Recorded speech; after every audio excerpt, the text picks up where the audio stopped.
아멘.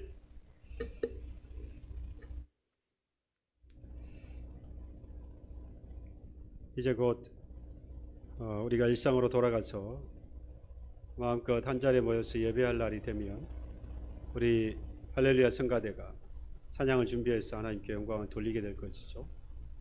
그 전까지는 여러분들 좋은 기회가 주어졌다. 가정이 됐든 개인이 됐든 오늘 이렇게 찬양을 준비해서 특별히 영상을 잘 찍어서 이렇게 찬양으로 하나님 앞에 영광 돌릴 수 있기를 바랍니다. 앞으로 이런 기회가 많지 않을 거예요. 분명히 이미 지난번에도 말씀을 드린 대로 좋은 기회가 마지막 주어져 있다고 생각하시고 한번 해보시기 바랍니다. 잘하지 않아도 돼요. 이렇게 잘하지 않아도 됩니다. 현장에 직접 나와서 특송을 하려고 그러면 떨리잖아요. 저도 얼마나 떨리는지 모릅니다. 지금도 너무 떨려요. 여러분들 근데 따로 영상을 준비하면 틀리면 또 다시 하면 되고 틀리면 또 다시 하면 되고 마음이 들 때까지 또 찍어서 그래서 영상을 통해서 하나님 앞에 찬양으로 영광 돌리면 되니까 부담 갖지 마시고 준비해서 하나님 앞에 영광 돌릴 수 있기를 바랍니다.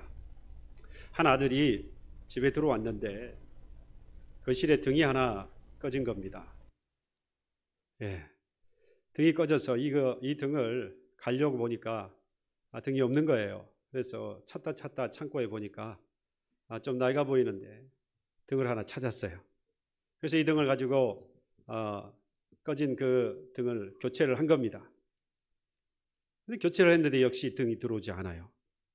그래서 다시 빼서 확인을 해보니까 이 등도 역시 고장이 나 있던 거죠. 뭐 고장난 등을 여기다 놔뒀나 생각을 하고 이 등을 쓰레기통에 버렸습니다. 전등은 당연히 불이 들어와야 쓸 수 있잖아요. 그러니까 등이 안 들어오니까 당연히 버린 거죠. 근데 마침 그때 박물관 관장이셨던 아버지가 들어오신 거예요. 아버지가 그 쓰레기통에 버리는 그 모습을 보고 노발대발 화가 나신 겁니다. 이 아들은 이해할 수가 없어요. 말씀을 드린 대로 전등이 불이 들어와야지 불 들어오지 않는 전등 뭐하러 놔두냐, 전구를 놔두느냐. 근데 아버지 하시는 이야기가 야, 너 그 전구가 얼마나 가치 있는 역사적으로 얼마나 가치 있는 그런 전구인 줄 알고 그걸 버리냐고. 아버지 말씀은 이건 정말로 역사적인 가치가 있어서 그래서 잘 보관을 해둔 것이다. 아들의 생각과 이 아버지의 생각은 참 다르지요. 아버지 생각에는 이건 불이 들어오지 않아도 필요성은 채워주지 못하지만 역사적인 가치가 있는 것이니까 보관을 해두어야 했던 것이고, 이 아들 생각에는 아무리 역사적인 가치가 있다고 생각해도 그렇다 할지라도 등에 불이 안 들어오면 뭔 필요가 있느냐. 두 사람의 이 가치, 그러니까 하나의 일을 가지고 판단하는 기준이 달랐기 때문에 한 사람은 버리려고 했던 것이고 한 사람은 보관을 해야 했던 것이죠. 여러분 이 둘 가운데 어느 쪽을 선택하시겠습니까? 당연히 아들이 아버지 따라야죠. 아버지 되신 여러분, 아들이 말을 따르지 않으면 가정에 여러분들 평화가 있기를 바랍니다. 어느 쪽을 선택한다는 것, 이건 의미가 없습니다. 판단 기준에 따라서 어느 쪽을 택하든 문제가 되지 않는 거예요. 어느 쪽을 택한다는 것은 말이 안 됩니다. 정답이 없는 거죠. 서로의 판단 기준이 그저 다를 뿐입니다. 그런데 의외로 우리 주변에 이런 일들이 비일비재합니다. 이 하나의 같은 일을 가지고 정쟁이 되어서 나중에 분열을 하고 심지어 싸우기도 합니다. 이게 이제 커지면 나라 간에 일도 생기죠. 그래서 전쟁이 되기도 합니다. 별것 아닌 것 같은데 서로의 판단 기준이 달라서 그것이 하나의 전쟁으로 발발을 하나 커져가는 것을 볼 수가 있습니다. 죄에 대한 생각도 마찬가지예요. 이 죄에 대한 생각도 우리가 생각하는 죄는 일반적으로 행동으로 드러나는 것이지요. 그래서 이 행동으로 들어가는 것을 우리가 죄라고 이야기하는데 이 판단 기준이 어느 쪽에 있느냐에 따라서 한편은 선이 되기도 하고 한편은 악이 되기도 합니다.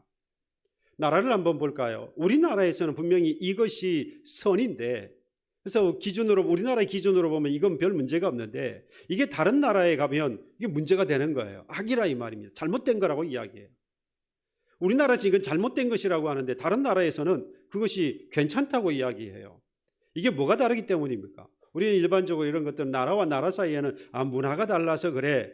그렇죠? 판단 기준이 다른 겁니다. 선과 악, 잘한 것과 잘못한 것에 대한 기준이 서로 다르다 보니까 그 기준에 따라서 한쪽은 용납이 되고 한쪽은 용납이 되지 않는 겁니다.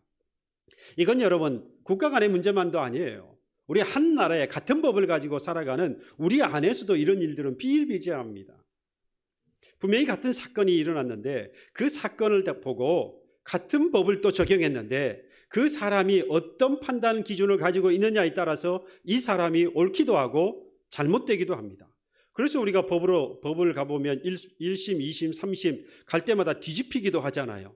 분명히 같은 사건이고 분명히 같은 법을 적용했는데 검사는 이게 죄가 있다 그러고 변호사는 이게 죄가 없다 그래요. 판사에 따라서 이거는 죄가 있다. 1심에서 결정이 났어요. 근데 2심에서 항소를 해서 2심에 갔더니 다시 뒤집힌 거예요. 이건 죄가 없어. 이게 또 불복해서 검사가 다시 또 이제 항소를 하면 3심에 가서는 결국 또 다시 뒤집어질 수도 있고 그것이 인정되어질 수도 있고. 이상한 것은 똑같은 법에 똑같은 사건인데 결과가 너무 다르게 나타나는 겁니다. 그건 역시 판단 기준이 서로 다르기 때문이다라는 겁니다.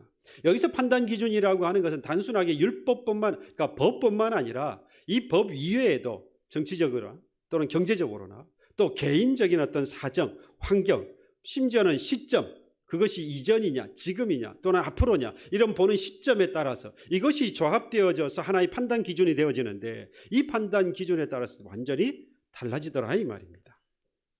제가 오늘 이 말씀을 드리는 것은 오늘 본문에서도 이 판단 기준이 전혀 다른, 그래서 한 사건을 가지고 다르게 이야기하고 있는 두 사람을 볼 수 있어요.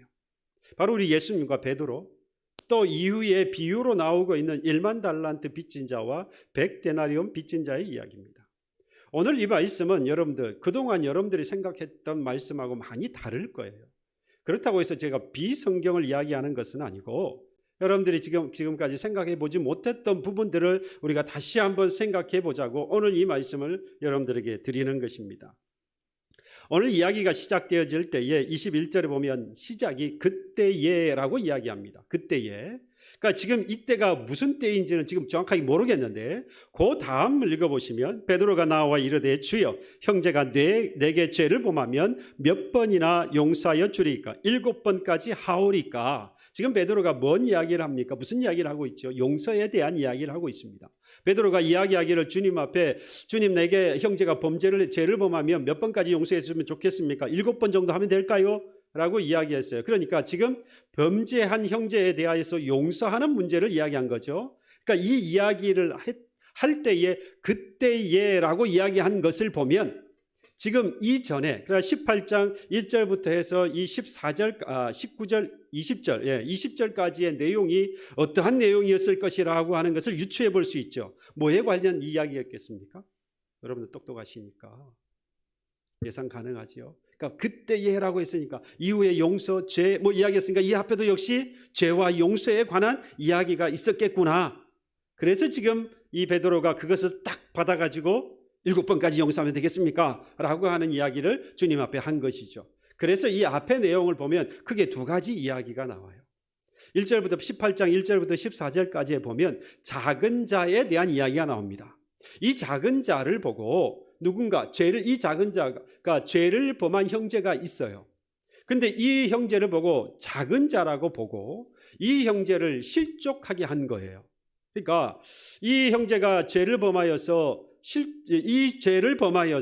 이 사람을 잘못했다, 작은 자라고 이야기해서 실족하게 만들면 주님께서 뭐라고 이야기하시느냐? 연자 맷돌을 그 목에 매이고 바다에 던져지는 것이 낫다. 그러니까 형제를 실족하게 하는 것이 이렇게 큰 문제다라는 이야기를 하신 거예요. 그걸 또 비유적으로 이야기하실 때에 이런 양 이야기를 하셨어요. 이런 양. 자, 99마리, 그러니까 100마리 양 가운데 99마리 있는데 한 마리 양을 잃어버렸다. 그러면 그 99마리를 있다고 해서 그 한 마리 양을 찾지 않겠느냐? 어떻게 한다는 겁니까? 99마리를 곁에 두고서라도 잃어버린 한 양을 찾지 않겠느냐. 그게 누구의 마음이라는 겁니까? 주인의 마음이다. 작은 자는 곧 잃어버린 양을 이야기하는 것이고, 그 작은 자 또는 잃어버린 양에 대하여서 얼마나 주인이 귀하게 여기는가를 이야기하는 거예요. 그런데 이 중심에는 뭐가 있습니까? 범죄라고 하는 것이 있어요. 그러니까 죄를 범한 자를 지금 야 너는 잘못했어 라고 하는 작은 자로 표현을 했고, 그리고 잃어버렸다는 말은 그 잃어버린 양은 뭐한 양이라는 이야기입니까? 죄를 범한 양, 그러니까 죄를 범한 사람. 그러니까 이게 다 같은 말이에요. 죄를 범한 사람, 작은 자, 잃어버린 양. 이게 다 죄를 범한 형제. 그런데 그걸 어떻게 하라는 겁니까? 실족하게 하면 안 된다는 거예요. 그리고 나서 이제 16절부터 해서 20절까지 말씀에 뭐가 나오느냐? 그렇게 죄를 범한 형제가 죄를 범하였을 때에 그것을 어떻게 처리할까에 대한 이야기가 나와요. 죄를 범했어요, 형제가. 그래서 그 사람에게 가요. 주님께서 뭐라 그러시냐? 그 형제가 죄를 범하였으면 가서 권고하라 그래요. 그러니까 이 권고라고 하는 말은 당신이 죄가 있습니다 라고 정죄하는 것이 아니라, 이 사람이 혹시라도 자기가 죄를 지었는지 안 지었는지 모르고 깜빡하고 넘어갈 수 있으니까 지금 뭐 하라는 거예요? 지금 이것이 죄라고 하는 것이, 또는 죄를 지은 것이라고 하는 것을 알려주라는 이야기예요. 권고라고. 모를 수 있으니 알려주라는 이야기예요. 그런데 그 권고를 받지 않으면 뭐하냐? 한 사람이나 두 사람 더 데리고 가서 권고를 해보라는 거예요. 근데 이것도 받지 않으면은 누구에게요? 교회에 알리라 그랬어요. 그러면 교회가 가서 다시 권고하는 거예요. 만약 그런데 이 교회가 권고하는 것마저도 받지 않으면 이방인과 세리와 같이 하라라고 했습니다. 이방인과 세리가 된 것처럼 처리하라. 이 말은 지금으로 말하자면 교회에서 출교시켜라 이야기예요. 그러니까 교회에서 출교시키라 그러니까 별거 아닌 것 같은데 그런 게 아닙니다. 교회에서 출교시키기까지는 여러 가지 단계를 거치게 되어 있어요. 만약에 형제가 교회에서 무슨 일이 생겼습니다. 그게 이제 죄된 일이에요. 그래서 교회에서 치리를 할 수가 있어요. 치리하는 단계가 몇 단계가 나눠져 있어요. 처음에는 권고를 하죠. 마찬가지 권고합니다. 이건 이렇게 하시면 안 돼요. 다음부터 이러시면 안 됩니다. 라고 이제 권고를 해요. 그런데 그것이 안 되어지면 다시 그 다음으로 넘어갑니다. 수찬 정지. 또는 이제 얼마 동안 1년 동안 또는 2년 동안 직분 정지. 이렇게 이제 단계가 나옵니다. 그리고 나서도 안 되면 그것도 받아들이지 않고 또 계속해서 그 죄를 짓게 되어지면 출교를 시켜요. 더 이상 이 말은 더 이상 이 사람은 우리 교회 교인이 아니다라는 말과 같이, 또한 이 교회에서는 그 사람을 그리스도로 믿는 사람이라고 인정하지 않는다라는 이야기예요. 교회가 출교할 때는 여러분 심각한 문제입니다. 여하튼 간에 이와 같이 이제 이 15절에서 20절까지에는 그래서 이 단계를 거쳐서 그 죄를 범한 형제에게 죄를 깨닫게 하는, 그래서 죄 있는 것에 대해서 회개할 수 있는, 회개하도록 그렇게 말씀을 하고 있는 겁니다. 다만 누가 하지 말라는 거죠? 본인 스스로가 그 죄를 범한 형제에게 가서 너한테 죄를 범했다고 할지라도 이건 당신이 죄를 범한 것이라고 정죄하지 말고 이렇게 순차로 나아가서 마지막엔 누구에게요? 교회에게 맡기라는 이야기예요. 그러니까 교회의 판단 기준과 하나님의 판단 기준에 뭐 하라는 겁니까? 맡겨야 한다 이 말이에요. 그 말을 베드로가 들은 거예요. 그러니까 지금 베드로는 무슨 이야기를 계속 들은 겁니까? 형제가 죄를 범한 이야기를 들었고, 형제가 죄를 범하였을 때 뭐 하지 말라는 이야기로 지금 나아갑니까? 너의 판단 기준으로 판단하지 말고 교회에 맡기라 이야기하는 겁니다. 이 말을 들으면서 베드로가 무슨 생각을 했냐면, 우리 주님께서 지금 죄를 범한 형제에 대해서 나보고 또는 우리 보고 듣는 우리에게 어떻게 하라고 하시는구나. 어떻게 하라는 이야기로 들립니까? 여러분들 듣기에는? 제가 설명을 잘못했나요? 용서하라는 이야기를 한 거예요. 그 앞에도 이미 말씀했잖아요. 그죠? 용서하라는 이야기로 들은 거예요. 그러니까 지금 뭐라고 7번까지 용서하면 되겠습니까? 라는 이야기를 한 거예요. 형제가 범죄하면 그러면 내가 판단하지 마. 교회에 맡기고 너는 뭐 해라? 용서해라. 라는 말씀으로 들은 겁니다. 근데 여러분, 그 다음에 이제 예수님께서 1만 달란트 100데나리온 빚진 자에 대하여서 이 이야기를 추가하여서 이제 비유로 말씀하시는데, 이 말씀에 병행 구절이 바로 누가복음 17장에 나와요. 그러니까 이 마태복음 18장 1절부터 시작해서 35절까지 이 전장의 내용이 누가복음 17장 1절에서 4절 요 4절로 딱 요약을 해버렸어요. 여러분 18장이 35절이고요. 17장이 4절로 돼 있어요. 그게 딱 여러분들 어느 쪽 읽으실래요? 그러실 줄 알았어요. 뭐 굳이 그렇게 많은 절을 읽을 필요가 뭐 있냐. 그거 딱 줄여놓은 거 4절 딱 읽고 그러면 뭐 하기 좋습니까? 요약하기가 이미 요약이 되어 있는 거니까 그 말하려고 하는 주제를 너무 잘 알 수가 있겠지요. 그렇습니다. 지금은 중간중간에 비유도 들어가 있고 이야기도 들어가 있고 그 다음에 또 사건이 막 나누어져 있는 것 같아서 이게 도대체 전체가 무슨 이야기를 하는지 잘 모를 수 있어요. 그런데 이걸 딱 축약을 해서 요약을 해서 딱 사절로 딱 만들어 놨으니까 이게 너무 딱 보면 이게 무슨 말씀이구나 하는 것을 잘 알 수 있는 겁니다. 제가 이게 18장 1절부터 35절까지 제가 다 설명을 해드리고 순서를 연결시켜 드리니까 이게 그 이야기 전체가 하는 이야기가 하나로 연결되어 있구나라고 하시는 것을 알 수 있었지. 사실 여러분들 그냥 보라 그러면 이거 하고 계셨을지도 모르겠어요. 근데 누가복음 17장에 너무 잘 요약했다 이 말이에요. 그래서 누가복음 17장 1절에서 4절 말씀이 너무 중요합니다. 그래서 그 말씀을 띄워주세요. 한번 읽어볼까요? 잘 보이시죠? 함께 읽어보겠습니다. 시작. 예수께서 제자들에게 이르시되 실족하게 하는 것이 없을 수는 없으나 그렇게 하게 하는 자에게는 화로다. 그가 이 작은 자 중에 하나를 실족하게 할진대 차라리 연자 맷돌이 그 목에 매여 바다에 던져지는 것이 나으리라. 잠깐 여기까지요. 지금 이 2절을 읽었어요. 이 2절이 무슨 말이냐? 아까도 말씀드렸는데 누가복음 18장 1절에서 14절까지 14절의 이야기예요. 작은 자를 실족하게 하면 연자 맷돌을 그 목에 메고 어떻게 하는 바다에 던져지는 것이 낫다라는 이야기를 하신 거예요. 지금 이 2절에 그 말씀을 하셨어요. 그리고 3절 넘어가 볼까요? 시작. 너희는 스스로 조심하라. 만일 내 형제가 죄를 범하거든 경고하고 회개하거든 용서하라. 지금 한 절입니다. 그런데 지금 마태복음 18장에서는 15절로부터 20절까지 아까도 말씀을 드린 대로 이 죄를 범한 형제가 돌아와서 이 형제가 죄를 범하였으면 순차적으로 권고를 해서 마지막에 그것을 받아들이지 않으면 출교할 것까지 이방인과 세리와 같이 여길 것이라고 말씀하셨는데 이 말씀은 누가복음 17장 3절의 말씀으로 이해를 해본다면 회개하면 뭐 하라는 겁니까? 용서하라. 그러니까 베드로가 그 말씀으로 이해를 한 거죠. 그러니까 따지고 보면 베드로는 이해를 잘 한 겁니다. 네, 이 사건이 이렇게 진행되어 이 말씀을 주님께서 하실 때에 이 말씀을 잘 따라오고 있었던 거죠. 이걸 잘 요약한 누가도 마찬가지로 아주 잘 이해를 하고 있었던 것으로 보입니다.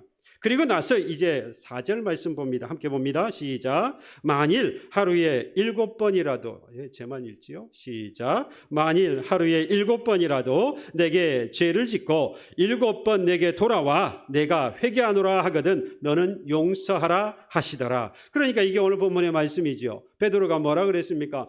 내게 죄를 범한 형제가 있으면 내가 몇 번까지 용서하면 되겠습니까? 그래 7번까지 하면 되겠습니까? 그때 주님 뭐라고 그랬습니까? 7번뿐 아니라 그거 아니야. 7번뿐만 아니라 7번을 70번까지 용서해야 해. 그러니까 누가복음 17장 4절에서 마찬가지 말씀하잖아요. 7번 내게 죄를 지으면 7번 내게 돌아와 내게 회개하노라 하거든 너는 뭐 하라고 용서하라고요. 근데 여기서 재미있는 것은 하루에 7번이에요. 이거 꼭 기억해 두세요. 하루에 7번. 그리고 이 안에는요 같은 사건이라고 하는 의미가 내포되어 있어요. 그러니까 하루에 같은 사건으로 잘못하기를 7번 하는 거예요. 그리고 돌아오는 거예요. 그리고 7번 뭐 합니까? 잘못했다고 말하는 거예요. 그랬을 때 뭐 하라고 주님이 말씀하신 거죠? 다 용서하라. 그런데 이것이 지금 베드로가 물어봤을 때에는 그 이야기를 오늘 본문에서 뭐라 그랬습니까? 주님께서 7번 그것뿐만 아니라 그 7번을 70번까지 77에서 49, 490번 물론 단순한 숫자를 이야기하는 것은 아닙니다. 그러니까 이 순서가 이렇게 진행되는 거예요. 그러니까 이 말씀을 이걸 딱 축약을 해서 한마디로 이렇게 이야기할 수 있습니다. 보십시오.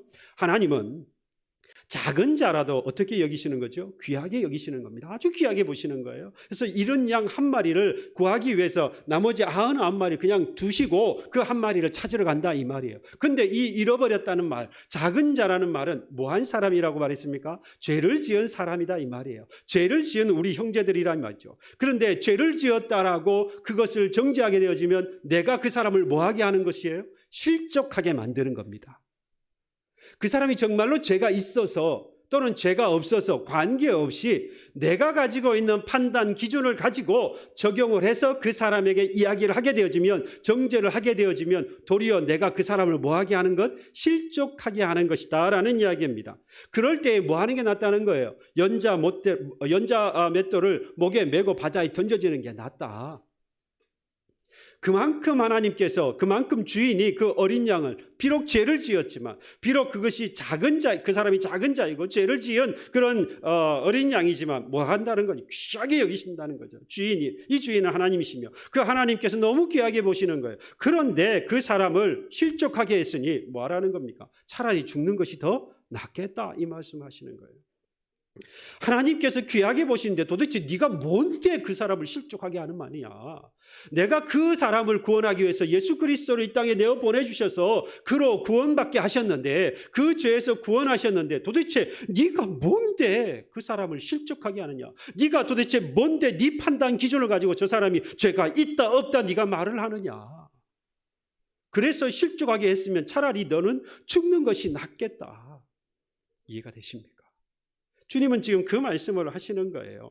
그러니 그 모든 것들, 이것이 너에게 돌아와서 네가 죽는 것이 더 나을 정도로 그런 잘못을 할 수 있으니 그 앞에 뭐라 그랬습니까? 그 용서하기까지 그 단계를, 아니 정죄하지 말고 그 단계를 가라 그랬잖아요. 형제가 범죄하면 어떻게 하라 그랬습니까? 네가 권고하고 그것도 안 되면 한두 사람 데리고 가고 그것도 안 되면 교회에 맡기라 그랬지요. 교회에 맡기라는 이야기는 하나님의 판단 기준에 맡기라는 이야기예요. 그래서 너가 뭐 할 것을, 상대를, 작은 자를 또는 잃어버린 양을 실족하게 하는 일을 범하지 않도록 해라라는 이야기입니다. 그러기 위해서는 교회에 맡기라 이야기를 하신 것이죠. 그렇습니다. 이 말을 듣고 보면 여러분, 이제까지 제가 이 이야기를 쭉 드렸으니까 이 말을 듣고 보면 결론으로 무슨 생각이 드십니까? 결론이라면 끝났나 보다 그러십니까? 아니에요. 끝난 게 아니에요. 이 말씀을 듣고 보니까 지금 주님께서 뭐 하라는 말씀으로 계속 하시는 것으로 들리십니까? 용서하라는 말씀이 맞아요. 그렇죠? 우리 주님께서 용서해야 된다는 이야기를 하시는 겁니다. 네 판단 기준이 아니라 교회의 판단에 맡기고 너는 뭐만 하면 된다는 이야기예요. 용서하면 된다. 형제가 죄를 범하였으면 그거에 대해서 정죄할 것이 아니라 너는 그냥 용서해라 라는 말씀하는 거예요. 얼만큼요? 7번뿐만 아니라 7번을 70번이라도 너는 용서해야 된다. 잘못을 고하면 용서해 줄 것이 네가 해야 할 일이다. 베드로가요, 내가 7번 정도 용서하면 되겠습니까? 라고 말한 건 이건 스스로를 조금 자랑한 거예요. 왜냐하면 당시의 유대 법상으로, 유대인의 법에 보면 죄를 범하여서 오면 3번까지 용서하는 것이 유대인의 법으로 되어 있어요. 유대인들이 얼마나 그 율법에 강합니까? 얼마나 준수를 잘해요. 그런데 7번까지 내가 하면 되겠습니까? 라는 이야기는 이 정도면 충분하죠. 주님께서 용서하라고 자꾸 말씀하셨는데 제 생각에 그러면 3번은 우리가 해야 되는 것이고, 그러니 7번까지 하면 이거 더 이상 말할 거 없지요. 대단하지 않습니까? 라는 이야기를 하고 싶었던 거죠.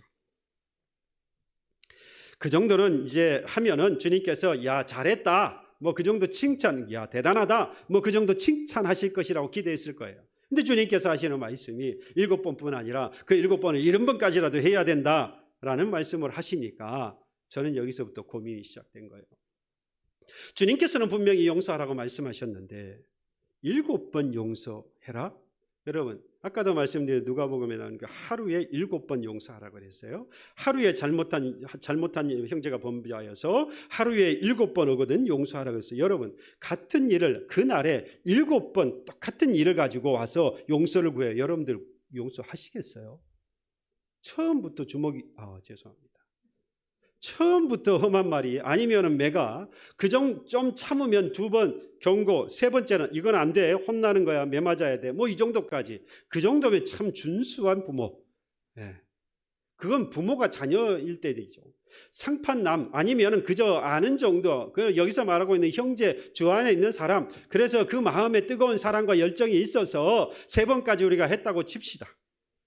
한 날에 똑같은 거. 오늘 왔어요. 조금 1시간 전에, 아니지 한 10시간 전에, 그리고는 또 와서 한 5시간 지나서 또 와서 똑같은 것을 또 잘못했다 그래. 또 지나서 또 와서 또 그러는 거예요. 또 잘못했다 그러는 거예요. 또 잘못했다 그러는 거예요. 그걸 7번 와서 그래. 근데 예수님께서 뭐라 그러냐? 그것도 불가능이에요. 그렇죠. 불가능한 일이에요. 그런데 그 7번뿐 아니라 70번까지 하라 그러니까 이거는 뭐 하다는 이야기입니까? 주님께서 지금 뭐 하라는 이야기예요? 앞에서는 분명히 용서하라고 분명히 말씀하신 게 맞는데 그 다음에 베드로에게 하시는 말씀을 들어보면 야 7번 그거 대단해. 정말 잘했어. 그 정도면 최고야 라고 하셨으면 이 문제를 끝났어요. 아, 죽어도 용서해야 되는구나. 끝까지 용서해야 되겠구나. 그런데 7번뿐 아니라 70번까지 하라는 말씀을 들어보면 우리는 너는 또는 우리에게 지금 뭐 하라는 이야기입니까? 너는 용서할 수 없다는 이야기를 하시는 거예요. 너가 용서한다고 7번 한다고 그러면 7번을 70번 해볼래? 그 말은 너는 용서할 수 없다. 그 이야기를 하시는 거예요. 앞에서는 용서하라 그러시고는 뒤에 가서는 용서할 수 없다라고 이야기하시니까 여기서 제가 고민이 됐다 이 말입니다. 도대체 그러면 주님께서 용서라고 하는 것은 그렇게 어려운 거지. 그렇게 어려운 거지만 네가 끝까지 해야 되는 게 또 용서야. 그러니까 한번 힘을 내서 열심히 용서해봐 라고 마음에 생각하고 싶었는데 이미 말씀을 드린 대로 주님께서는 지금 너는 용서할 수 없어라고 그냥 아예 못을 받고 이야기해버렸다 이 말입니다. 우리가 지금 7번을 70번이라도 라고 말은 그냥 열심히 또는 최선을 다해서 용서해야 되는구나 라고 하는 말씀으로 받아들이면 안 된다 이 말이에요. 우리는 그렇게 받아들이고 용서하려고 최선을 다해서 노력했는데 되던가요 안 되던가요? 안 되더라 이 말입니다. 그래서 우리는 실패했어요. 용서하려고 하니까 실패했어요. 우리는 용서하는 일에 힘쓰고 애쓰다가 진짜로 용서하지 못해서 우리는 실패했다 이 말입니다. 그러면 주님께서 왜 용서하라고 하셨느냐? 또는 주님께서 왜 너는 용서할 수 없다라고 이야기했느냐? 제가 이 말씀을 가지고 고민하다가 주님께서 제 마음에 주시는 확신은 너는 용서할 자격이 없다. 지금 그 뒤에 나와 있는 1만 달란트와 100데나리온 빚진 자의 이야기를 하시면서 그 말씀을 보면서 제가 어떤 사람으로 보였느냐? 내가 바로 그 1만 달란트 빚진 사람이었구나. 1만 달란트 빚이 졌다, 100데나리온 빚이 졌다라는 이야기는 죄를 졌다 이 말이에요. 그렇죠. 주인에게 빚을 졌다는 이야기는 그것을 갚아야 하는데 지금 뭐 한 겁니까? 1만 달란트 빚진 사람이 못 갚았어요. 갚을 수가 없는 거예요. 학자들이 이야기하기를 1만 달란트라고 하는 것은 어마어마한 돈이다. 뭐 계산을 많이 했더라고요. 근데 계산을 보고 저 기억도 잘 안 나는데요. 어마어마한 돈이에요. 다시 말하면 결론은 그거였어요. 1만 달란트 그건 못 갚는 돈, 갚을 수 없는 것이라는 이야기입니다. 우리가 전혀 갚을 수 없는 게 뭡니까? 죄입니다. 그러니까 제 마음속에 네가 1만 달란트 빚진 자야. 네가 죄인이야. 그러니까 너는 용서할 수 없어. 너는 용서할 자격이 처음부터 없었던 사람이야 라고 주님께서 말씀하시는 거예요. 그렇구나. 여러분 그러면 그 다음이 또 있어요. 주님께서 너는 용서할 자격이 없는 사람이야. 그러니까 용서하려고 하지 말고 뭔가 하라는 이야기로 들리는데 그건 조금 이따 말씀을 드리고 그 다음에 고민이 1만 달란트는 보이는데 1만 달란트는 그래 이 사람은 용서 받았는데 탕감을 받았는데 그 다음 100데나리온이라는 사람이 나와요. 근데 100데나리온에 대한 이 해석이 없어요. 저는 이 100데나리온이라고 하는 사람에 대한 해석이나 이것이 무엇을 의미하는지에 대한 이야기를 들어본 적이 없어요. 여러분들 혹시 아십니까? 제가 또 고민이 된 거예요. 도대체 이 100데나리온은 그 뭐냐? 말씀을 드린 대로 1만 달란트나 100데나리온이나 빚을 진 거기 때문에 뭐라는 겁니까? 똑같이 다 죄예요. 1만 달란트와 100데나리온은 값이 너무너무 차이 나요. 이건 비교할 수 없어요. 그런데 핵심은 100데나리온 빚진 사람이 뭐라고 고백하느냐? 내가 이 빚을 갚고 싶으나 마음은 있는데 형편이 도대체 이걸 갚을 형편이 안 되는 거예요. 거짓말하는 게 아니라 실제로 갚을 수 없는 거예요. 그러면 1만 달란트 빚진 자가 갚을 수 없는 것이나 형편이 되지 못하여서 100데나리온을 갚지 못하는 것이나 똑같아요? 달라요? 가격만 다르지 정도만 다르지 똑같이 갚을 수 없는 거예요. 이게 무슨 말입니까? 제가 1만 달란트 빚이나 100데나리온 빚이나 다 뭐라고 그랬죠? 죄라고 이야기했습니다. 갚을 수 없는 죄에 대한 이야기를 하시는 거예요. 그 갚을 수 없는 죄, 100데나리온의 죄와 1만 달란트의 죄가 크고 작다라고 하는 분별은 하신다 그러면 하나님이나 하실 수 있지, 우리는 그냥 똑같은 죄인이에요. 우리가 볼 때는 저 사람은 큰 죄고 이 사람은 작은 죄를 지었다고 우리는 말할 수 있지만, 여러분, 그것도 우리는 죄라고 하는 것을 하나님 앞에 섰을 때는 그냥 똑같은 죄예요. 그냥 다 죄인이에요. 그저 용서받아야 하는 거예요, 하나님 앞에. 그런데 이 갚을 수 없는 이 빚을 진 죄인이 이걸 갚을 수 있는 길이 유일하게 두 가지가 있어요. 맞춰보세요. 저만 설교하면 안 되잖아요. 여러분도 같이 같은 마음으로 이 갚을 수 없는 빚을 갚는 유일한 방법 두 가지. 첫 번째는 죽는 거예요. 죽어버리면 돼요. 죽으면 갚을 이유가 없어요. 그렇죠. 변제해야 될 사람이 없으니까 죽으면 끝이 나는 거예요. 또 한 가지는 탕감을 받는 거죠. 그래, 이제부터 빚준 사람이, 빚을 내준 사람이 그거 이제 안 갚아도 돼, 그러면 끝나는 거예요. 그렇지요. 빚을 내준 사람이 탕감하면 그걸로 끝이 나는 겁니다. 그런데 죄라고 그랬어요. 그 죄를 우리 스스로 뭐 할 수 없습니까? 해결할 수 없는 거예요. 죄는 우리가 어떤 죄라도 작든 커 보이든 자꾸 큰 건 없지만 우리는 그 어떤 죄라도 우리 스스로 해결할 수 없어요. 그래서 방법은 딱 한 가지뿐이에요. 죽을 수는 없고 살아있는 동안에는 그저 그 빚을 내어준 분에게 탕감받는 것뿐이죠. 오늘 이 1만 달란트와 100데나리온 빚진 자에게 빚을 내어준 사람은 누굽니까? 따지고 보면 1만 달란트 빚진 사람이 임금에게, 곧 누구에게? 하나님에게 죄를 지은 거예요. 그래서 그 하나님이 뭐 해주시는 겁니까? 탕감해 주시는 거예요. 여러분, 그럼 100데나리온 죄 지은 사람이라고 그랬어요. 그러면 하나님께서는 이 100데나리온이라고 하는 죄를 지은 이 사람은 뭐 해주셨겠어요? 죄를 다 용서해 주셨겠지요. 그런데 이 100데나리온은 누구에게 지금 빚을 지고 있습니까? 1만 달란트 빚진 사람에게 빚을 지고 있어요. 그러니까 이 1만 달란트 빚진 사람은 이 사람에게 용서해야 합니까? 그러니까 탕감을 해줘야 합니까? 안 해줘야 됩니까? 당연히 탕감을 해줘야 하죠. 우리는 근데 그것만 생각해요. 그런데 그게 아니에요. 더 중요한 것은 이 1만 달란트 빚진 사람은 용서할 자격이 있다 없다? 없는 사람인 거예요. 애당초부터 이 사람은 용서할 자격이 없는 사람인데 자기에게 용서할 자격이 있다고 생각했기 때문에 이 사람을 100데나리온 빚진 사람에게 용서를 하지 않은 거지요. 용서할 자격이 없다 그러면 이 사람이 내가 100데나리온 빚진 것에서 이야기하지 않아도 이미 뭐 한 거지요? 없는 거예요. 끝난 거예요. 하나님께서는 지금 우리에게 무엇을 말씀하시느냐? 우리에게 용서할 자격 없음에 대한 이야기를 지금까지 하고 계세요. 우리 주님께서 7번 아니라 7번을 70번씩 7번이라도 용서해야 될 것을 말씀하셨다고 하는 것은 이제 그 주님께서 용서해야 할 것을 말씀하시는 것이 아니라 너에게 용서할 자격이 없으니 그 용서하는 것을 포기하라는 거예요. 그리고 뭐 하라는 이야기입니까? 회개하여서 너에게 잘못했다고 계속해서 잘못했다 하면 그냥 우리는 뭐 해야 합니까? 예 이러기를 하루에 7번 하겠다는 이야기예요. 그건 할 수 있어요. 해보세요. 내가 용서하는 게 아니고 잘못했다 그러고 오면 그냥 예예요. 그거를 70번씩 7번이라도 하는 것은 할 수 있어요. 잘못했습니다. 용서하는 게 아니고요. 잘못한 것을 그냥 그랬군요. 이 말이에요. 주님께서는 우리에게 용서할 자격을 주신 적이 없어요. 우리는 그냥 죄 때문에 용서받은 자일 뿐이에요.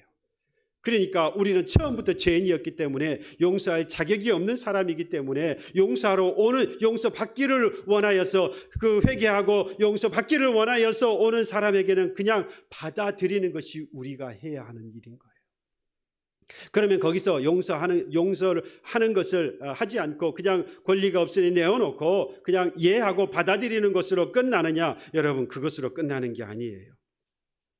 하나님은 우리에게 용서받았으니 이제 뭐라고 말씀하시느냐? 마태복음 22장 37절에서 39절에 말씀했습니다. 사랑할 것을 말씀하셨어요. 예수께서 이르시되 내 마음을 다하고 목숨을 다하고 뜻을 다하여 주 너희 하나님을 사랑하라 하셨으니 이것이 크고 첫째 되는 계명이요 둘째는 그와 같으니 내 이웃을 내 자신과 같이 사랑하라 하였다. 계명은 뭡니까? 명령이에요. 반드시 해야 하는 것입니다. 우리 주님께서, 우리 하나님께서 나를 사랑하라 말씀하시고 내 이웃을 사랑하라 말씀하시는데, 하나님을 사랑하는 것은 내 마음과 목숨과 뜻을 다하여서 하나님을 사랑하는 것을 첫째 계명이라 하시고, 그리고 내 이웃을 내 자신과 같이, 사람이요 자기 몸처럼 아끼는 게 어디 있습니까? 자기 자신만큼 자식을 사랑한다고요? 부모님을 사랑한다고요? 아니요, 자기 자신을 가장 먼저 사랑해요. 또 사실 자기를 사랑할 줄 아는 사람이 다른 사람도 사랑할 줄 알지요. 사랑이 뭔 줄 아니까. 그런데 첫째 되는 계명인 하나님을 사랑하는 사람이 곧 나를 사랑하여서 내 이웃도 더 사랑할 수 있는 사람이, 어찌되었든 간에 하나님께서는 더 이상 우리에게 용서할 권리가 없으니, 자격이 없으니 너는 회개하는 형제에게, 내가 죄를 범하였다고 하는 형제가 오거들 그를 받아들이고 이제 너는 뭐 해야 한다는 거죠? 사랑할 의무가 있다는 이야기예요. 너는 사랑할 책임이 있다라고 지금 우리 주님께서 말씀하고 있는 겁니다. 그 사랑의 책임을 우리 주님께서 이 땅에 오셔서 하신 거 아니겠어요? 저는 안타까운 거 한 가지가, 하나님께서 기왕이면 낮고 천한 자리에 있었던 우리를 위하여서 내려오실 것이 아니라 우리를 좀 그냥 주님 계셨던 그 높은 곳으로 끌어올리셨으면 좋을 뻔했는데, 그 생각이 드는 거예요. 그러면 이 자리에 있지 않고 하나님께서 하나님의 그 고귀하고 거룩하고 존귀한 곳에서 우리가 함께 살아가, 이미 그러면 얼마나 좋겠어요. 그걸 누리며 살아가니까. 그런데 그건 사랑이 아니더라 이 말이에요. 건져 올리는 게 사랑이 아니고 낮고 천한 곳에 귀하신 분이 내려오는 것이 사랑이더라 이 말이죠. 그래서 주님께서 십자가를 지시기, 저주의 십자가를 지시기 위해 이 땅에 내려오셔서 십자가를 지고 죽으신 것입니다. 그래서 우리가 변화되어졌고, 그래서 이 세상이 변화되어지는 것이죠. 저와 여러분들에게 바로 그 일을 하라 말씀합니다. 가장 낮고 천한 곳으로 내려가라. 그것이 뭐라는 이야기입니까? 우리 주님을 닮아서 사랑하는 자라는 이야기죠. 우리는 한 가지를 포기하고 한 가지를 해야 하는 것입니다. 내게 있다고 생각했던 바로 그 용서라고 하는 권리를 포기해야 합니다. 처음부터 없었던 거예요. 그리고 하나님께서 사랑하라고 하신 그 하나님의 명령을 우리는 감당해야 하는 것입니다. 지금도 하나님께서 우리에게 그것을 감당하라고 오늘 말씀하고 있습니다. 용서할 자격이 있다는 그 교만에 더 이상 빠지지 마세요. 그저 우리는 갚을 길 없는 하나님의 은혜를 받은 자입니다. 제 용서를 받은 자라는 믿음을 가지고 여러분, 죄를 범한 자의 회개를 그저 받아들이십시오. 그리고 우리는 주님이 십자가의 죽으심으로 자기의 사랑을 확증 드러내어 주신 것처럼 우리도 하나님을 사랑하고 이웃을 사랑해야 할 의무가 내 삶을 통하여서 드러날 수 있도록 마음과 그리고 목숨과 뜻을 다하는 사랑하는 교우 여러분들이 되시기를 주님의 이름으로 축원합니다. 기도하겠습니다. 자비로우신 하나님 감사합니다. 우리의 낮고 천함을 하시고 이 낮은 자리에까지 내려오사 십자가를 지고 죽으신 하나님의 사랑하심을 죽으심으로 하나님의 사랑하심을 우리에게 보여주셨사오니 주여, 우리도 사랑하기를 원합니다. 가장 낮고 천한 곳에 내려가 저들과 함께 사랑함으로, 그들을 섬기며 사랑함으로 주의 뜻을 이루는 저희들이 되게 하여 주시옵소서. 이미 죄인 되었던 저희들을 주님께서 탕감하여 주셔서 주의 백성 자녀 삼아 주셨음을 다시 한번 믿고 용서하는 자가 아니라 아버지 하나님의 회개하고 돌아오는 자를 받아들이는 저희들이 되게 하여 주시옵소서. 감사드렸고 주 예수 그리스도의 이름으로 기도하옵나이다. 아멘.